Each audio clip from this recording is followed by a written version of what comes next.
Hello everyone. सो हमने इससे पहले जो डायरेक्टर का वीडियो देखा था उसमें हमने कवर किया है क्या चीजों को हमने ऑलरेडी कवर किया है कि भैया आपको अगर डायरेक्टर आपको क्या करना है, डायरेक्टर को अपॉइंट करना है तो उससे रिलेटेड क्लस्टर किया कि डायरेक्टर क्या हो रहा है, अपॉइंट हो रहा है, जिसमें डिन से रिलेटेड, एज से रिलेटेड, क्वालिफिकेशन, डिसक्वालिफिकेशन, उसके रजिस्टर कौन से मेंटेन होते हैं। मीन्स एक क्लस्टर क्या है कि जब डायरेक्टर आ रहा है तब क्या होगा। अब डायरेक्टर को ये भी तो समझाना जरूरी है कि भाई डायरेक्टर तुम कब यहां से जाओगे, या तो हम रिमूव कर सकते हैं तुमको, ठीक है। अगर हम रिमूव कर रहे हैं टेन्योर के पहले तो क्या आता है, कैजुअल वैकेंसी आती है। हाँ, और भी ऐसा नहीं है कि सिर्फ यही रीजन है जिससे कैजुअल वैकेंसी आएगी, कैजुअल वैकेंसी का रीजन कुछ और भी हो सकता है। बट अब हम बात कर रहे हैं डायरेक्टर, अब तुम्हारे जाने के भी तो दिन डिसाइड कर ले कि कब क्या कैसे कहाँ होगा। रिमूवल हो गया, कैजुअल वैकेंसी हो गया, या तो तुम हमारे क्या होगे, रोटेशनल डायरेक्टर हो। तो ये पता है क्या चल रहा है, कैसे कैसे डायरेक्टर को कब कब कहाँ कहाँ हमारे बेचारे डायरेक्टर को अब जाना भी पड़ेगा। अब उसके रिस्पेक्ट में बातें हैं। तो सबसे पहले हम आते हैं यहाँ पे, डायरेक्टर खुद जाना चाहता है जा सकता है, रेजिग्नेशन है, डायरेक्टर को हम रिमूव कर सकते हैं। और फिर हम जब रिमूव कर सकते हैं, डायरेक्टर खुद जा सकता है, तो एक और हम दो सेक्शन और करेंगे, कैजुअल वैकेंसी और 152(6). यहाँ पे किस किस तरह से डायरेक्टर को भेजा जा रहा है उन सब चीजों की बातें करके रखी है। तो सबसे पहले आते हैं हम, डायरेक्टर तुम अपनी मर्जी से कभी भी जा सकते हो रेजिग्नेशन। जब डायरेक्टर जाएगा, पहली चीज, डायरेक्टर जाएगा तो उसके ऊपर है, वो चाहे तो रिजाइन कर सकता है, और रिजाइन करेगा तो कंपलसरी नोटिस राइटिंग में ही होना चाहिए। डायरेक्टर जाना चाहता है कभी भी जा सकता है, लेकिन इन राइटिंग उसका नोटिस होगा, और वो जो नोटिस होगा वो एड्रेस थर्ड पार्टी को नहीं कंपनी को करना कंपलसरी है। क्यों कंपनी को ही एड्रेस करना है और थर्ड पार्टी को नहीं? थर्ड पार्टी को देके नहीं बोल सकते कि भाई वहां पे कंपनी को जाके बता देना मैं चला, तो ये नहीं कर सकते, तुम्हें कंपनी को ही देना पड़ेगा। इसका भी एक रीजन है।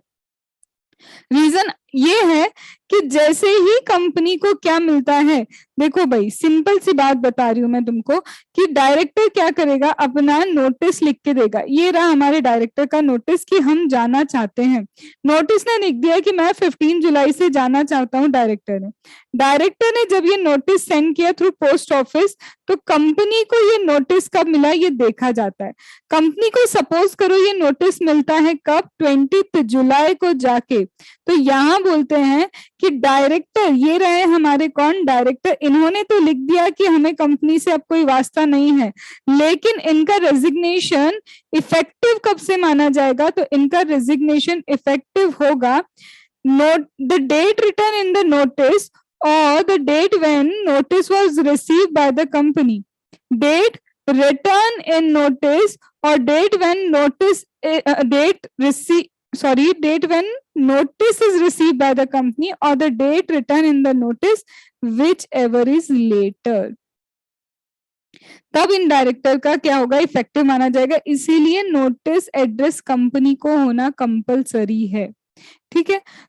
इसके बाद बोलते हैं कि जब नोटिस तुम दोगे ना डायरेक्टर, तुमको इच्छा हो तो आरओसी को भी विद इन 30 डेज तुम क्या करना, तुम्हें इच्छा हो तो आरओसी को भी बता सकते हो। ये डिपेंड करता है डायरेक्टर अपने जाने की खबर आरओसी को देना चाहता है या नहीं, पर क्या कंपनी को देना है। हाँ भाई, कंपलसरी कंपनी को रेजिग्नेशन के लिए उसे बोलना ही पड़ेगा कि मैं जा रहा हूं, तो कंपलसरी कंपनी को बताना, लेकिन आरओसी को बताना ही नहीं बताना ये डायरेक्टर खुद डिसाइड करेगा।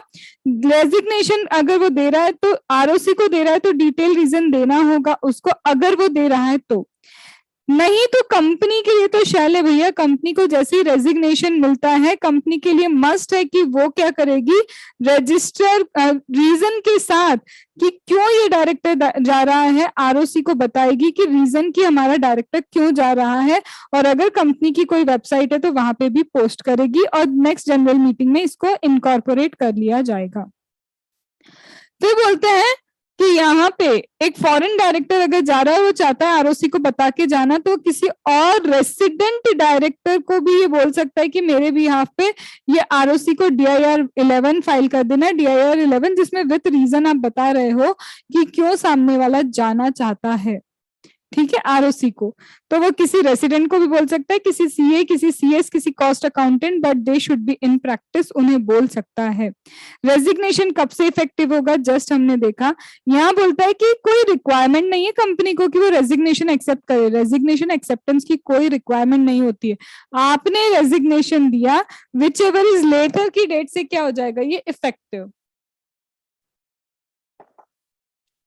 देन आता है जो डायरेक्टर गया उसकी लाइबिलिटी स्टिल कंटिन्यू रहेगी, और कभी ऐसा हो कि सारे के सारे डायरेक्टर अगर रिजाइन कर जाएंगे तो प्रमोटर्स ही डायरेक्टर होंगे, और अगर प्रमोटर नहीं है तो central government next general meeting में डायरेक्टर को अपॉइंट, नेक्स्ट जनरल मीटिंग तक डायरेक्टर्स अपॉइंट करेगी। मैम अगर सारे डायरेक्टर रिजाइन करेंगे तो हमारा डिजिटल सिग्नेचर सर्टिफिकेट तो डीएक्टिवेट हो जाएगा। तो बोलते ऐसे केस में स्टेक होल्डर रिक्वेस्ट करेंगे रजिस्ट्रार को, और किसी एक डायरेक्टर को ऑथोराइज किया जाएगा कि वो ऑथोराइज सिग्नेटरी बने, क्योंकि डायरेक्टर्स को DIR 11 अगर फाइल करना है, रजिस्ट्रार को देना है कि क्यों हम जाना चाहते हैं, तो DSC भी लगेगा। अब सारे डायरेक्टर जा रहे, DSC आपका डीएक्टिवेट हो जाएगा। तो इस केस में बोलते हैं कि इस केस में आप क्या करो, स्टेक होल्डर रिक्वेस्ट करेगा रजिस्ट्रार से, और फिर उसके बेसिस पे क्या हो जाएगा, आपके लिए किसी एक पर्सन को ऑथोराइज सिग्नेटरी ऑथोराइज कर दिया जाएगा। तो जाने में सबसे पहले रेजिग्नेशन खुद कौन दे सकता है, डायरेक्टर। रीजन देना कंपलसरी नहीं है, कंपनी को आरओसी को जरूर रीजन देना पड़ेगा। कंपनी के पास कोई पावर नहीं है कि वो एक्सेप्ट करेगी आपका रेजिग्नेशन, आपने डायरेक्टर ने रेजिग्नेशन दिया और वो इफेक्टिव हो जाएगा उस डेट से जो हमने अभी पढ़ा। अब आप अपनी इच्छा से जा रहे थे, अब रिमूवल कौन कर रही, कंपनी। कंपनी भी आपको हटा सकती है, सेक्शन 169 बोलता है कि कंपनी भी आपको रिमूव कर सकती है। कौन रिमूव करेगा, शेयर होल्डर्स ने डिसाइड किया है, क्योंकि याद रखो आपके डायरेक्टर जो है, डायरेक्टर को अपॉइंट करना रिमूव करना शेयर होल्डर्स के हाथ में होता है, ऑडिटर को अपॉइंट करना रिमूव करना शेयर होल्डर्स के हाथ में होता है। हाँ, कुछ स्पेसिफिक केसेस है जहाँ पे बोर्ड ऑफ डायरेक्टर्स अपॉइंट करते हैं डायरेक्टर को, अदरवाइज स्पेसिफिकली इनके पास ही पावर होती है। तो शेयर होल्डर्स जो है, शेयर होल्डर्स को कोई भी टाइप के डायरेक्टर को, एडिशनल हो, नॉमिनी हो, कोई सॉरी एडिशनल डायरेक्टर हो, आपका ऑल्टरनेट डायरेक्टर हो, कैजुअल वैकेंसी वाला डायरेक्टर हो, रोटेशनल हो, नॉन रोटेशनल हो, किसी भी डायरेक्टर को रिमूव कर सकते हैं कौन, हमारे शेयर होल्डर। लेकिन ये नॉमिनी नहीं हो सकता, नॉमिनी इन्होंने अपॉइंट नहीं किया, प्रोपोर्शनल रिप्रेजेंटेशन वाला डायरेक्टर नहीं हो सकता है, या फिर जिसे ट्रिब्यूनल ने अपॉइंट किया वो डायरेक्टर नहीं हो सकता है। तो हे शेयर होल्डर, अगर तुम्हें रिमूव करना है तो ऑर्डिनरी रेजोल्यूशन पास करना, लेकिन अगर सेकंड टर्म वाले इंडिपेंडेंट डायरेक्टर को रिमूव करो, भाई सेकंड टर्म की बात हो रही, फर्स्ट टर्म में तुमने 5 साल किसी को अपॉइंट किया, तुम्हें अच्छा लगा तभी तो तुम उसे सेकंड टर्म में अपॉइंट करो, तो ऐसा क्या हो गया कि सेकंड टर्म में उसको रिमूव करने जा रहे हो। तो यहाँ पे स्पेशल रिजोल्यूशन चाहिए जब सेकंड टर्म के इंडिपेंडेंट डायरेक्टर को रिमूव किया जाता है। यहाँ बोलते हैं 169 तो अप्लाई होके रहेगा, चाहे फिर आपका आर्टिकल कुछ भी कहता हो, एग्रीमेंट कुछ भी कहता हो कि भाई इसको लाइफ टाइम के लिए अपॉइंट किया था, नहीं, notwithstanding anything contain contrary to the article of the company और एग्रीमेंट, कुछ भी लिखा हो, लेकिन हमारा 169 एप्लीकेबल होगा। जिस डायरेक्टर को रिमूव कर रहे हो उसको कंपनसेशन दिया जा सकता है।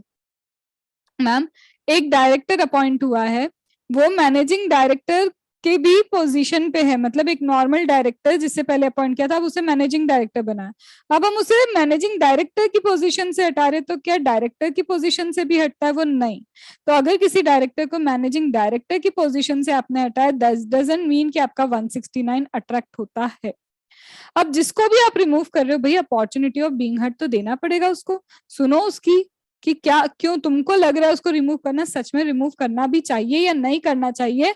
तो यहाँ बोलते हैं कि सबसे पहले एक स्पेशल नोटिस देंगे, किसको, कंपनी को, कौन, शेयर होल्डर। शेयर होल्डर्स अपना इंटेंशन बता रहे हैं कि हमें रिमूव करना है इस डायरेक्टर को, कम से कम 3 महीने पहले बता देना जनरल मीटिंग के, और ज्यादा से ज्यादा 3 महीने पहले बता देना, और कम से कम 14 दिन पहले तो बताओ कि तुम किसी को रिमूव करने वाले हो। हमें भी तो मौका मिले, किसी और को अगर अपॉइंट करना है तो हम क्या कर पाए, अरेंजमेंट कर पाए। बस जिस दिन मीटिंग होनी है वो दिन, और जिस दिन तुम नोटिस दे रहे हो वो दिन हटा देना। और ये जो तुम रिमूवल बोल रहे हो ना शेयर होल्डर, कम से कम 1% of the total voting power और paid up capital 5 lakh.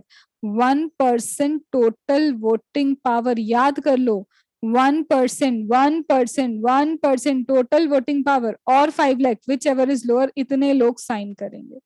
1% of the total voting power of the 5 lakh, whichever is lower, इतने लोग साइन करेंगे।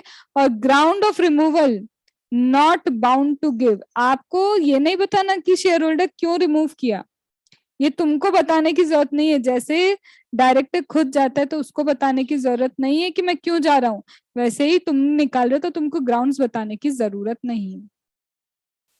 जैसे ही कंपनी को स्पेशल नोटिस रिसीव होता है, कंपनी क्या करेगी, ये कॉपी सेंड करेगी। किसको सेंड करेगी, उस डायरेक्टर को जिसके ऊपर क्या है, ये मुसीबत आई है कि भाई तुमको अब रिमूव किया जा रहा है। उसे reasonable opportunity of being heard दो, उसे राइट रिप्रेजेंटेशन करने का लिख के, या फिर वो रिक्वेस्ट कर सकता है कि मेरा ये रिप्रेजेंटेशन एटलीस्ट पढ़ लिया जाए कहाँ पे, मीटिंग में। तो उसके पास राइट है कि वो रिटर्न में रिप्रेजेंटेशन दे। वो रिक्वेस्ट कर सकता है अपना रिप्रेजेंटेशन आप हर एक मेंबर्स को सेंड कर दो एक बार। कंपनी क्या करेगी, उसे नोटिस देगी कि 7 days before the general meeting. Company को क्या देना है, ये नोटिस कि भाई तुम्हें रिमूव किया जा रहा है, कम से कम 7 दिन पहले तो उसको बता दो कि भाई तेरे ही रिमूवल की बात चल रही है। कम से कम 7 दिन पहले बताओ, इसमें भी नोटिस का डेट और जनरल मीटिंग के डेट को हटाओ। रिटर्न रिप्रेजेंटेशन अगर लेट रिसीव होता है कंपनी को, या फिर कंपनी का डिफॉल्ट है, तो फिर कंपनी सबको सेंड नहीं कर पाएगी। तो ऐसे केस में डायरेक्टर रिक्वेस्ट कर सकता है कि भाई दिया नहीं है तो कम से कम रीड तो कर दो मीटिंग में। डायरेक्टर को सुना जाएगा मीटिंग में। लेकिन अगर कंपनी ने ट्रिब्यूनल को क्या की, कंप्लेन की कि यहाँ पे अनलेस पब्लिसिटी करने की कोशिश कर रहे हैं, या फिर डेफ्रामेटरी मैटर्स अननेसेसरी यहाँ पे अब्यूजिव लैंग्वेज वगैरह यूज कर रहे हैं, तो ट्रिब्यूनल ने अगर डिसाइड किया तो ना तो रिटर्न रिप्रेजेंटेशन किसी मेंबर को सेंड होगा, और ना ही रीड किया जाएगा किसी भी मीटिंग में। ना ही सेंड होगा और ना ही क्या होगा, ये किसी मीटिंग में रीड किया जाएगा। Now application may be made by any person और कंपनी, कोई भी एप्लीकेशन कर सकता है। खुद कंपनी को लगता है, किसी पर्सन को लगता है कि ये तो मेरे अगेंस्ट में बोलने जा रहे हैं, तो ऐसे केस में ट्रिब्यूनल को बताओ अगर ये अब्यूजिव लैंग्वेज है या नीडलेस पब्लिसिटी है, तो ऑब्वियसली यहाँ पे क्या होगा, नहीं भैया तुम्हारा रिप्रेजेंटेशन रीड नहीं किया जाएगा, ना ही तुमको सुना जाएगा।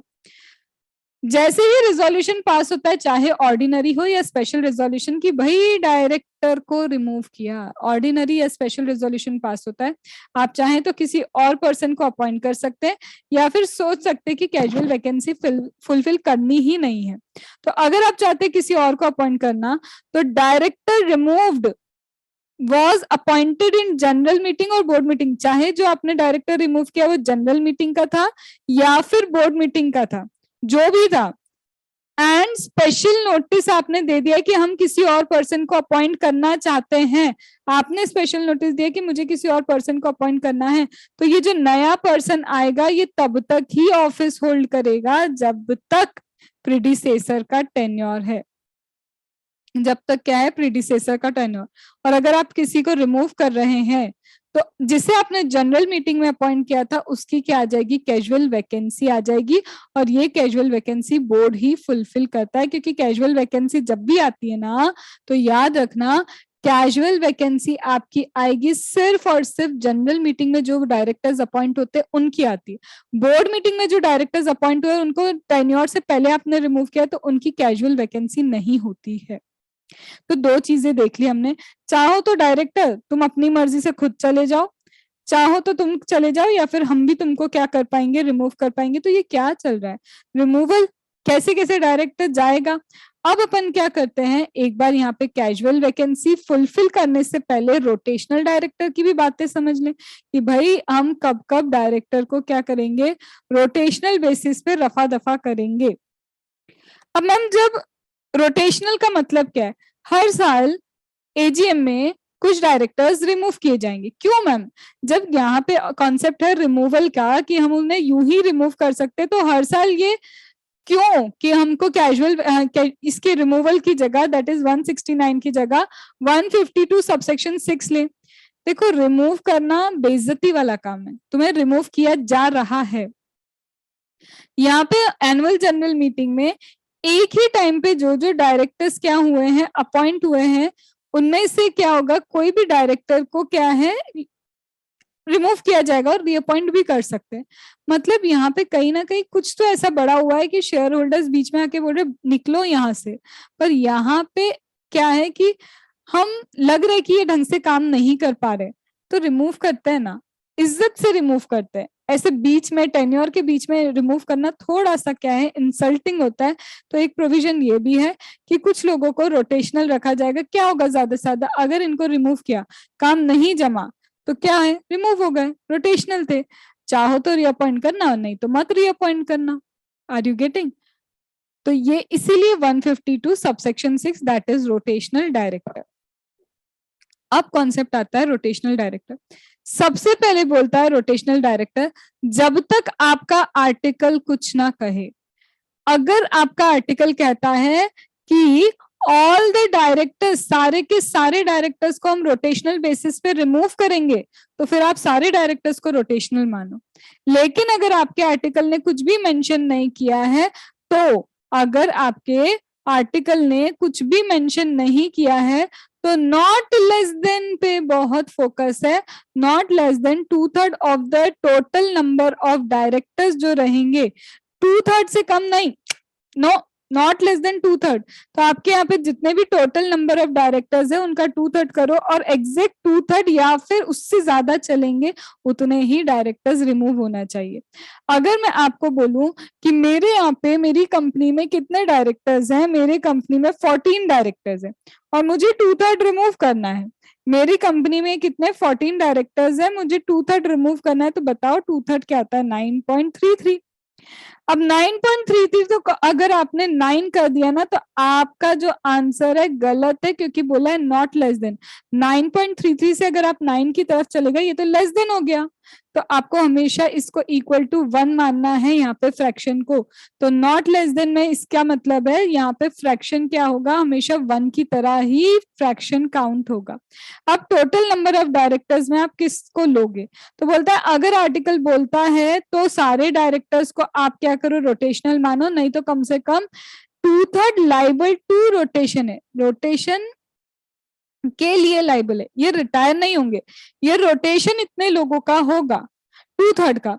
अब यहाँ पे 2/3 निकालते वक्त टोटल नंबर ऑफ डायरेक्टर्स हैं आपके पास, तो ये टोटल नंबर ऑफ डायरेक्टर्स में आप नॉमिनी डायरेक्टर नहीं ले सकते।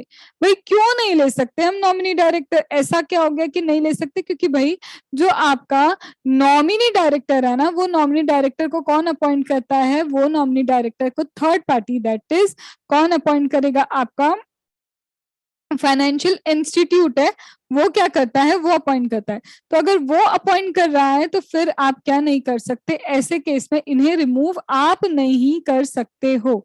इसके अलावा देखो, मेरे को ऐसा लगता है, इसके अलावा एक तो आपका इंडिपेंडेंट डायरेक्टर। इंडिपेंडेंट डायरेक्टर भी क्या है, इंडिपेंडेंट डायरेक्टर तो परफेक्ट टेन्योर के लिए आता है हमारा, राइट। इंडिपेंडेंट डायरेक्टर क्या आता है, परफेक्ट टेन्योर, फर्स्ट टेन्योर उसका, सेकंड टेन्योर। अब हाँ, वो टेन्योर आपने कितना डिसाइड किया उस पर डिपेंड करता है।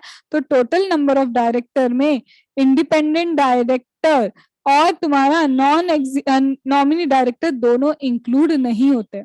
मेरा तो कहना ये है कि टोटल नंबर ऑफ डायरेक्टर में ऑल्टरनेट भी नहीं इंक्लूड होना चाहिए, एडिशनल डायरेक्टर भी इंक्लूड नहीं होना चाहिए। क्यों?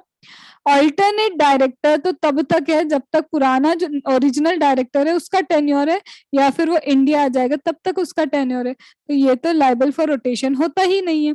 और एडिशनल डायरेक्टर भी तब तक रहता है, कब तक? एनुअल जनरल मीटिंग तक। तो जैसे ही आपकी एनुअल जनरल मीटिंग स्टार्ट होगी, वैसे ही उसका टेन्योर तो खत्म हो चुका है। तो जिसका टेन्योर ऑलरेडी खत्म हो चुका है, तो तुम उसको क्या लाइबल फॉर रोटेशन कर रहे हो?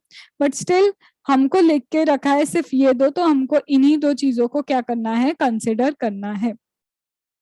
तो मेरे टोटल नंबर ऑफ डायरेक्टर में से 2/3 ऑफ द डायरेक्टर्स क्या है, liable to retire by rotation. अब इनमें से हम कितने को रिटायर करेंगे? 1/3 को ही रिटायर करेंगे। बाकी के बचे non retire not liable to retire by rotation होंगे और 1/3 क्या है, रिटायर होंगे। यहाँ पे मैम अगर फ्रैक्शन आया तो, यहाँ फ्रैक्शन आया तो आप मैथ्स के रूल्स लगाओगे, नियरेस्ट वाले मैथ्स के रूल लगाओगे कि कहाँ पे 0.5 है तो आप राउंड ऑफ करोगे बड़े की तरफ, 4 है तो नीचे की तरफ राउंड ऑफ करोगे, क्योंकि यहाँ नॉट लेस देन जैसी चीज नहीं लिखी है।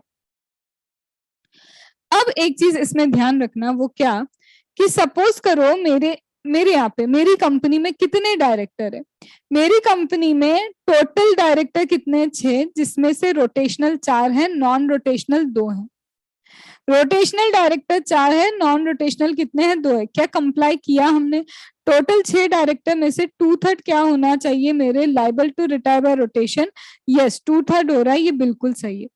अब कंपनी क्या चाहती है, वो एक नॉन रोटेशनल डायरेक्टर को अपॉइंट करना चाहती, कर लो कंपनी अपॉइंट, लेकिन टोटल नंबर ऑफ डायरेक्टर 7 हो जाएंगे। जब टोटल नंबर ऑफ डायरेक्टर 7 हो जाएंगे तब इसका मतलब 5 director liable to retire by rotation होने चाहिए, तो फिगर बिगड़ रहा है। हो क्या रहा है आप समझ रहे हो, 6 डायरेक्टर्स हैं आपके पास, 4 रोटेशनल है और 2 नॉन रोटेशनल है। कंपनी चाहती है कि एक और डायरेक्टर है जो नॉन रोटेशनल अपॉइंट कर दे, तो एक डायरेक्टर अपॉइंट करके अब 6 थोड़ी ना 7 हो गए, और 7 के केस में 2/3 बोलता है, 5 रोटेशनल डायरेक्टर होने चाहिए, पूरा आपका तो रेशियो ही बिगड़ गया। तो ऐसे केस में जब भी ऐसा होगा कि आप एक नॉन रोटेशनल डायरेक्टर अपॉइंट करोगे जिसके कारण आपका ये 2/3 वाला सिनेरियो बिगड़ रहा है, तो आपको क्या करना है, एक नहीं 2 डायरेक्टर्स क्या करने पड़ेंगे, अपॉइंट करने पड़ेंगे। एक आप रोटेशनल अपॉइंट करोगे, एक आप नॉन रोटेशनल डायरेक्टर अपॉइंट करोगे, तब सही होगा। अब आपका 2 भी डायरेक्टर आपने क्या किया, 1/3 को बोला कि रिटायर होंगे। अब मैम इन 1/3 में भी चॉइस कैसे बिठाई जाएगी, तो सबसे पहले यहाँ पे बोलते इस 1/3 में कैसे हम मानेंगे कि कौन गया, तो बोलते लॉन्गेस्ट जिसने ऑफिस सर्व किया उसको भेज दो। अब लॉन्गेस्ट जिसने ऑफिस सर्व किया उसको भेजना है, लेकिन ये सारे डायरेक्टर्स ना एक ही टाइम पे अपॉइंट हुए थे, सबका लॉन्गेस्ट सर्व सेम है, तो फिर बोलते हैं या तो ये म्यूचुअली एग्री कर ले कि कौन रिटायर बाय रोटेशन होना चाहता है, म्यूचुअली क्या कर ले, ये भाई साहब लोग आपस में एग्री कर ले। पर अगर म्यूचुअली भी एग्री नहीं करते तो लॉट निकालो, वही चिट्ठी निकालो कि कौन रिटायर हो रहा है। अब हमारे कुछ डायरेक्टर्स रिटायर हो गए, तो क्या इन्हीं को हम रीअपॉइंट कर सकते हैं, बिल्कुल रीअपॉइंट कर सकते हो, लेकिन आप रीअपॉइंट नहीं कर पाओगे अगर इन्होंने खुद ने विलिंगनेस लिख के शो किए कि हमको रीअपॉइंट नहीं होना, या फिर जनरल मीटिंग में स्पेसिफिकली रिजोल्यूशन पास हुआ है कि इनको रीअपॉइंट नहीं करना, या फिर जनरल मीटिंग में रिजोल्यूशन पास करना था कि इनको अपॉइंट करना है बट रिजोल्यूशन लॉस्ट, रिजोल्यूशन क्या हो गया, लॉस्ट हो गया। तो ऐसे केस में या तो इन्होंने मना किया या हम नहीं अपॉइंट करना चाहते या फिर रिजोल्यूशन ही फेल हो गया है, तो ऐसे केस में आप इन पर्सन को रीअपॉइंट नहीं कर सकते, और आप चाहो तो किसी को भी अपॉइंट मत करो, वैकेंसी रहने दे सकते हो, यह तो डिपेंड करता है आप पे। तो एक ये भी है जिससे डायरेक्टर आप हमारी कंपनी से क्या हो सकते हैं, रफा एंड दफा हो सकते हैं। अब आप देखो, अब आता है हमारा, आपको या तो रेजिग्नेशन का ऑप्शन था या फिर आपका रिमूवल का ऑप्शन था, ठीक है, या फिर आप खुद क्या हो, liable to retire by rotation है। तो देखो triple R, R R R, वाह वाह, हमारा आर आर आर अलग ही चल रहा है। तो ये जो आर आर आर है हमारा, यहाँ पे इस केस में आप जा सकते हैं। अब हाँ, लेकिन यहाँ पे आपके जाने से आपको हमने बीच में रिमूव किया या फिर आप खुद बीच में रिमूव हो गए, ऐसे केस में आएगी हमारी कैजुअल वैकेंसी। ऐसे केस में हमारी क्या आ जाएगी भाई, कैजुअल वैकेंसी आ जाएगी। तो जब ऐसे केस में मेरी कैजुअल वैकेंसी आएगी तो अब मुझे क्या करना है, मेरे कैजुअल वैकेंसी को भी फुलफिल करना पड़ेगा। तो अब हम बात करते हैं कि कैजुअल वैकेंसी किस तरह से आपकी क्या होती है, फुलफिल होती है, और वो दिया है कहाँ पे, मुझे 161 सबसेक्शन 4 देता है कि मेरी कैजुअल वैकेंसी फुलफिल कैसे होती है। अब बोलता है कि ये जो आप कैजुअल वैकेंसी की बात कर रहे हो, इसका मतलब ये है आपका टेन्योर ओवर हो उससे पहले ही आप क्या हो चुके हो, रिमूव हो चुके हो। आपका टेन्योर ओवर हो उससे पहले ही या तो आपकी डेथ हो गई, मतलब कोई भी रीजन हो सकता है टेन्योर से पहले। अब या तो डेथ हुई है, इस रीजन से आप जा रहे हो, या आपने रिजाइन कर दिया है, या आपको रिमूव किया गया, कोई भी रीजन हो सकता है, बस टेन्योर के पहले आपका जाना हो रहा है। तो ऐसे केस में बोलता है कैजुअल वैकेंसी अगर डायरेक्टर के ऑफिस में होती है तो कैजुअल वैकेंसी में बी फुलफिल, चाहो तो फुलफिल करो, जरूरत है तो फुलफिल करो। मैम आर्टिकल में नहीं लिखा, आर्टिकल में लिखा हो नहीं हो, एनी कोई एक्सप्रेस पावर नहीं चाहिए आपको। No express power in article for filing casual vacancy. अगर आर्टिकल स्पेसिफिकली कुछ भी नहीं बोलता है कैजुअल वैकेंसी के लिए, तो इसका मतलब ये नहीं है कि कैजुअल वैकेंसी फुलफिल नहीं होगी। अगर आपका आर्टिकल साइलेंट है तो कैजुअल वैकेंसी कौन फुलफिल करेगा ये समझो। आर्टिकल में लिखा है एक जगह हमारे यहाँ लिखा है और आर्टिकल साइलेंट है, दोनों तरफ से समझते, आर्टिकल साइलेंट है। अगर आर्टिकल में लिखा है कि कैजुअल वैकेंसी का वे क्या होगा फुलफिल करने का, तो आर्टिकल लिख के दे रहा है कि इस तरह से कैजुअल वैकेंसी फुलफिल होनी चाहिए, तो उसी तरह से होगी। तो चाहे जनरल मीटिंग में लिखा हो तो जनरल मीटिंग में भी फुलफिल कर सकते हो। लेकिन आर्टिकल साइलेंट है तो फिर बोर्ड क्या करेगा, कैजुअल वैकेंसी को फुलफिल करेगा। हाँ, बोर्ड फुलफिल करेगा और जनरल मीटिंग में बाद में फिर वही अप्रूवल की कहानी दोहराई जाएगी। तो कैजुअल वैकेंसी अगर आर्टिकल में कुछ लिखा है तो वही तरीका आपको क्या करना होगा, अप्लाई करना होगा। लेकिन आर्टिकल आपका क्या है, साइलेंट है, तो बोर्ड क्या करेगा, वैकेंसी फुलफिल करेगा और फिर जनरल मीटिंग में क्या हो जाएगा, अप्रूवल ले लिया जाएगा सब्सिक्वेंटली। फिर बोलता है कि हर एक कैजुअल वैकेंसी फुलफिल होगी, मतलब ये जनरल मीटिंग में हमारा ये डायरेक्टर अपॉइंट हुआ, ठीक है, जनरल मीटिंग में डायरेक्टर अपॉइंट हुआ और इनकी क्या हो गई, डेथ हो गई। यहाँ पे हमारे आर्टिकल क्या था, हमारा आर्टिकल साइलेंट था, तो इसका मतलब बोर्ड ने ये वैकेंसी क्या की, फुलफिल की। तो यहाँ पे बोलते हैं कि अगर कैजुअल वैकेंसी यहाँ पे बोर्ड ने फुलफिल की और आगे जाके ऐसा हुआ कि ये भी चल दिए, तो क्या ये भी कैजुअल वैकेंसी है? तो बोलते हैं कि कैजुअल वैकेंसी तभी मानी जाती है जब पर्सन कहाँ अपॉइंट हुआ हो, जनरल मीटिंग में। तो ये डायरेक्टर जो बोर्ड मीटिंग में अपॉइंट हुए थे, ये कैजुअल वैकेंसी ही नहीं है, ये कैजुअल वैकेंसी नहीं है। कैजुअल वैकेंसी सिर्फ तब होगी जब जनरल मीटिंग का डायरेक्टर गया। तो मैम इस ये डायरेक्टर गया तो इनका आप क्या करें, ये डायरेक्टर गए हैं तो अब आप एडिशनल डायरेक्टर अपॉइंट कर सकते हो, बोर्ड आप एडिशनल डायरेक्टर अपॉइंट करके इस वैकेंसी को फुलफिल कर सकते हो, पर ये कैजुअल वैकेंसी नहीं मानी जाती है। क्या ये casual vacancy public private company सबको लगेगा? हाँ भैया, पब्लिक कंपनी प्राइवेट कंपनी सबको ये एप्लीकेबल होता है, ठीक है मैम। यहाँ पे एक चीज और है कि कैजुअल वैकेंसी हम फुलफिल कर रहे हैं तो यहाँ पे टेन्योर कब तक होगा। तो कैजुअल वैकेंसी भी अगर आप फुलफिल करते हो तो यहाँ पे जो गया है उसका टेन्योर जितना बचा है उसके टेन्योर तक ही अपॉइंट होगा। So the director filling the casual vacancy वो होल्ड करेगा ऑफिस कब तक, till expiry of tenure of the director जिसकी प्लेस पे इसे अपॉइंट किया है। इन डायरेक्टर की प्लेस पे अपॉइंट किया, ये जब तक रहते आप भी तब तक रहेंगे। This is your casual vacancy.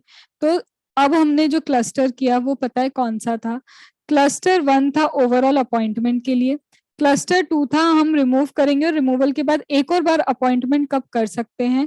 तो दिस आर द 2 क्लस्टर्स। अब हमारा होलसेल क्लस्टर क्या बचता है, टाइप्स ऑफ डायरेक्टर, अलग अलग अलग टाइप के डायरेक्टर, जैसे ऑल्टरनेट डायरेक्टर,